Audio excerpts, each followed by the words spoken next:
अस्सलामुअलैकुम मेरे प्यारे दोस्तों। उम्मीद है आप सब लोग खैरियत से होंगे। अल्लाह बरकत दे आपके घरों में, आपकी ज़िंदगियों में। रमज़ान चूँकि आ रहा है तो रमज़ान की तैयारियां हर घर में शुरू हो चुकी हैं। तो मैंने सोचा कुछ ना कुछ बेनिफिशियल मैं भी आप सबके साथ शेयर करूं ताकि आपका रमज़ान बआसानी गुजर सके। इस वीडियो में हम बनाने लगे हैं कुछ ऐसी चीज़ें जिससे आपका रमज़ान बहुत ही हेल्पफुल सा हो जाएगा, आपको मददगार साबित होंगी ये चीज़ें, और आपका रमज़ान इजीली गुजर जाएगा। तो सबसे पहले अपनी एनर्जी को बहाल करते हैं। उसके लिए मैंने 3 ब्रेड स्लाइसेस लिए हैं। दरअसल मैं यहाँ पर मुल्तान के मशहूर बाली के फ़ेमस बन कबाब बनाने लगी हूँ। तो ये मैंने मुल्तान में ट्राई किए थे, बहुत ही मज़ेदार थे, तो मैंने सोचा आपसे भी शेयर करूँ। इसके लिए मैंने मलाई ली है और उसमें थोड़ी सी चीनी डाल ली है। आप जितना जायका पसंद करते हैं चीनी का, जितना मीठा पसंद करते हैं तो आप उतना डाल सकते हैं।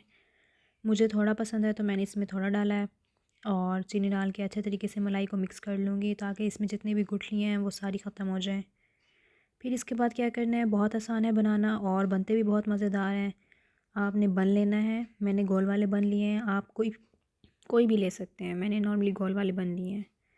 तो गोल इस तरीके से जो है ना, मैं इसमें क्योंकि ये थोड़ा सा मोटा है, नीचे वाला थोड़ा बारीक होता है, तो इसमें कट लगा लेंगे छुरी की मदद से। तो मैं दोनों साइड्स पर कट लगाऊंगी। ये देखिए अच्छी खासी जगह बन गई है। इसी तरीके से मैं सारे बन में कट लगा लूँगी और दोनों साइड्स पर कट लगा लूँगी। इसके बाद यहाँ पर फिलिंग करनी है। हमने चम्मच की मदद से कर सकते हैं, चाहे तो पाइपिंग बैग की मदद से कर सकते हैं, जैसे इजी लगे।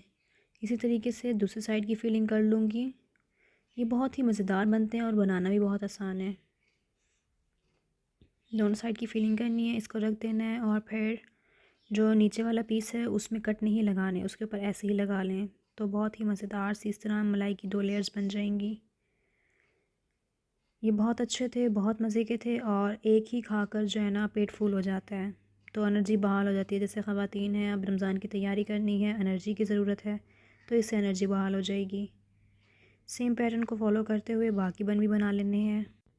इसके लिए मैंने तेज़ छुरी का इस्तेमाल किया है, आप भी तेज़ छुरी का इस्तेमाल करें ताकि बन इवनली और स्मूथली कट जाए। जब मैंने इसे ट्राई किया था तो मुझे बहुत अच्छे लगे थे, बहुत मज़े के लगे थे, तो मैंने सोचा आप सबके साथ भी इसे शेयर किया जाए। हेल्दी सी रेसिपी है और बहुत जल्दी बन जाती है, बहुत आसानी से बन जाती है। चाहे तो ब्रेकफास्ट में भी इसे नाश्ते के तौर पे ले सकते हैं और अगर आप चाहें तो इसे आप सहरी में भी ऐड कर सकते हैं। इसे अपने घर में ज़रूर ट्राई कीजिएगा और फिर मेरे साथ अपना फ़ीडबैक भी शेयर कीजिएगा कि आपको ये कैसे लगे। लाज़मी मुझे बताइएगा फिर कमेंट बॉक्स में। तो इसी तरीके से तीसरे को भी कट लगा लेना है। छुरी मैंने तेज़ ली है, आप भी तेज़ लीजिएगा। अगर तेज़ नहीं होगी तो आपकी जो कटिंग है वो इवनली या स्मूथ नहीं होगी और फिर जब आप इसमें फिलिंग करेंगे तो वो भी फ़ाइन नहीं लगेगी। तो इस तरीके से आपने अच्छे तरीके से मलाई लगा लेनी है। ज़्यादा चाहें, अगर ज़्यादा पसंद करते हैं तो ज़्यादा लगा सकते हैं, ज़्यादा मीठा पसंद करते हैं तो ज़्यादा चीनी ऐड कर सकते हैं। मैं थोड़ा पसंद करती हूँ तो इसलिए मैंने थोड़ा सा इसको कम मीठा ही रखा है। मेरे लिए तो कम मीठा ईज़ी होता है। इसको चाय के साथ सर्व करेंगे, बहुत ज़्यादा मज़ा आता है। अगर मेरी तरह आपने भी ज़्यादा मज़ा उठाना है तो इसे रिवायती तरीके से चाय में डिप करके खाएं। यहाँ पर हमारे बाली के फ़ेमस बन तैयार हैं। इसे खाने के बाद एनर्जी एकदम बूस्ट हो जाती है बॉडी में, तो बाकी काम करने की हिम्मत भी आ जाती है। तो इसके बाद हम अब नेक्स्ट रेसिपीज़ की तरफ चलते हैं। रमज़ान की छोटी छोटी तैयारियाँ हैं, पहले से घर में करके रखनी होती हैं। तो मैं 2 चीज़ें बनाने वाली हूँ। एक तो मैं यहाँ पर ग्रीन चटनी बनाने वाली हूँ और फिर मैं आपको बताऊँगी कि आप उस ग्रीन चटनी का इस्तेमाल कहाँ-कहाँ पर कर सकते हैं और वो कितनी हेल्पफुल होगी आपके लिए, और आपके वक्त को भी बचाएगी और आपके काम को भी बहुत ज़्यादा आसान बना देगी रमज़ान में। यहाँ पर मैंने पुदीना लिया है, एक बड़ी गट्ठी मैंने ली थी और उसके पत्ते-पत्ते काट लिए हैं। और मिर्चें ली हैं तकरीबन 5 से 6 अदद। ये बारीक वाली मिर्चें हैं जो कि तेज़ होती हैं। अगर ये कम भी रह जाएँ तो आप जब भी इस ग्रीन चटनी को किसी भी चीज़ में यूज़ करेंगे तो वहाँ पर आप मिर्चों को बैलेंस कर सकते हैं ईज़िली। तो अभी से बहुत ज़्यादा नहीं डाल देनी, क्योंकि फिर आगे हमें किसी चीज़ में कम की ज़रूरत होती है, किसी में ज़्यादा की, तो नॉर्मली आपने कम ही रखनी होती हैं ताकि अगर ज़्यादा चाहिए तो बाद में एडजस्ट हो सके, और कम चाहिए हो तो फिर तो ये काफ़ी होती हैं। तो इनके हेड्स रिमूव करके आप चाहें तो छुरी से भी कर सकते हैं। हेड रिमूव्स करने के बाद सारी जो मिर्चें हैं इनको मैं जूसर में डाल दूँगी। मैं जूसर में ही इसको बनाऊँगी, अच्छे तरीके से ब्लेंड हो जाती है। मिर्चें ऐड कर देते हैं जी। इसके बाद मैंने यहाँ पर लिया है पिसा हुआ साबुत ज़ीरा, ये तकरीबन 1 से डेढ़ टीस्पून है, और नमक भी तकरीबन 1 से डेढ़ टीस्पून है। डालने के बाद थोड़ा सा पानी डालेंगे ताकि ये अच्छे तरीके से ग्राइंड हो जाए। अगर आप ऐसे ही खाली चीज़ें डाल देंगे तो फिर ग्राइंड नहीं होंगी, मुश्किल हो जाएगी ग्राइंडिंग। तो अच्छे तरीके से ग्राइंड करने के लिए इसमें पानी डालना लाज़मी ज़रूरी है। ग्राइंड कर लिया जी, रख लिया है। मैं इसको बताती हूँ कि आप इसको कहाँ-कहाँ इस्तेमाल कर सकते हैं। रमज़ान में नॉर्मली समोसे बनते हैं, पकोड़े बनते हैं, दही बल्ले बनते हैं, या आप गोलगप्पे बनाना चाहें, इन सब चीज़ों में आप इसको ईज़िली इस्तेमाल कर सकते हैं। और सबसे मेन चीज़ कि आप इसको फ्रीज़ करके रखें। अगर आपने रायता बनाना है तो आप दही लें, उसको फेंटें और उसमें 1 चम्मच ये ग्रीन चटनी मिक्स करें, आपका मज़ेदार ग्रीन रायता तैयार है। नेक्स्ट रेसिपी की तरफ चलते हैं। इसमें मैं आपको बताऊंगी कि नॉर्मली जैसे हम घर में कबाब फ्राई करते हैं तो हमें उसके लिए क्रंच की ज़रूरत होती है, और उसके लिए हम ब्रेड क्रम्ब को यूज़ करते हैं ताकि हमारे जो कबाब हैं वो बहुत ही मज़ेदार से बन के तैयार हों और बहुत ही क्रंची क्रंची आएँ, और ब्रेड क्रम्ब्स का फ्लेवर भी बहुत मज़े का लगता है। तो इसके लिए नॉर्मली घर पर ब्रेड क्रम्ब्स कैसे तैयार किए जाते हैं मैं वो आपको बता देती हूँ। आपने ब्रेड लेनी है और उसके सारी साइड्स को अच्छे तरीके से तेज़ छुरी की मदद से रिमूव कर लेना है।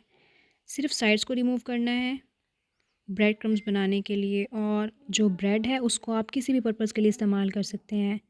आप इससे सैंडविचेस बना सकते हैं, और चाहें तो और कोई रोल्स वगैरह भी बना सकते हैं। तो वैसे ही जब भी हमने सैंडविचेस या रोल्स बनाने होते हैं तो हमें साइड्स को रिमूव करना पड़ता है। तो जो आपने साइड्स को रिमूव किया है तो इसको ज़ाया मत कीजिए और इससे बहुत ही मज़ेदार से ब्रेड क्रम्ब्स बना लीजिए। तो इसी तरह के मैंने सारी ब्रेड के साइड्स को रिमूव कर लिया है। यही छोटी-छोटी सी तैयारियां हैं जिनकी वजह से हमारी लाइफ आसान हो जाती है। ख़वातीन का सारा दिन तकरीबन किचन में ही गुजरता है। और आपने फिर जब कबाब फ्राई करने हैं या कुछ भी बनाना है तो आपको पहले उसके हेड्स रिमूव करने हैं, फिर उसके ब्रेड क्रम्ब्स बनाने हैं। तो अगर आपने नहीं भी बनाने हैं, अगर आप बाज़ार से भी ले रहे हैं तो भी थोड़ा मुश्किल ही हो जाता है। तो अगर आपने पहले से ये काम करके रखा हुआ होगा तो आपके लिए बहुत ज़्यादा आसानी हो जाएगी। और फिर जब आपको पता हो कि आपका एक काम करके रखा हुआ है तो उससे आपको जो खुशी का एहसास होता है ना, वो ही अलग होता है। मुझे तो ऐसे होता है, और फिर काम करने का भी दिल करता है। हेड्स को रिमूव कर दूँगी और फिर मैंने इनको अलग से निकाल लिया है। अब इनको ब्लेंड कर लेते हैं।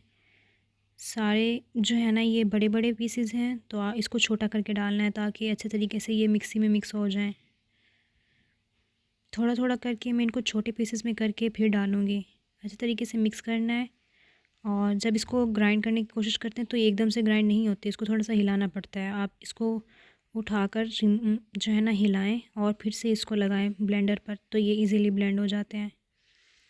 इसी तरीके से सारे ब्लेंड कर लेने हैं और इससे बहुत ही मज़ेदार से हमारे ब्रेड क्रम्स बन के तैयार होते हैं। बाज़ार से लेने की ज़रूरत भी नहीं होगी, और पहले से आपका काम करके रखा होगा तो आपको एक ज़हनी सुकून सा मिलेगा कि हाँ चलें, आपका एक काम को तो करके रखा हुआ है। ख़वातीन हैं, घर के काम भी करने होते हैं, साथ किचन को भी मैनेज करना होता है, बच्चों को भी देखना होता है, तो मुश्किल हो जाता है। इसी तरीके से मैंने सारे ब्रेड क्रम्स बना लिए हैं। सारी ब्रेड के जितने भी पीसेस मैंने कट किए थे। अब चूँकि ये अभी मिक्सी से निकाले हैं तो इसको थोड़ा सा नॉर्मल करते हैं। यहाँ पर मैंने पैन को गर्म कर लिया है और उसमें डालकर अब ये सारे ब्रेड क्रम्स को मैं रोस्ट करूँगी। चाहें तो कम रोस्ट भी कर सकते हैं, और अगर चाहें तो आप ज़्यादा रोस्ट भी कर सकते हैं। अगर ज़्यादा रोस्ट होंगे तो जब आप इसका इस्तेमाल करेंगे तो ये ज़्यादा क्रंची फ्लेवर देंगे। हल्के हल्के हाथों से मिक्स करना है और इसको तकरीबन 10 मिनट लाजमी लगते हैं। अगर आप हल्की आंच पर रोस्ट करें तो 10 मिनट लाजमी लगते हैं। हल्के हाथों से मिक्स करना है। देखिए मैंने इसको इतना ही रोस्ट किया है, ये रेडी हैं, इनको निकाल लेते हैं और इसी तरीके से बाकी के रोस्ट कर लूँगी। ये देखिए अल्हम्दुलिल्लाह हमारे ब्रेड क्रम्स रेडी हो चुके हैं।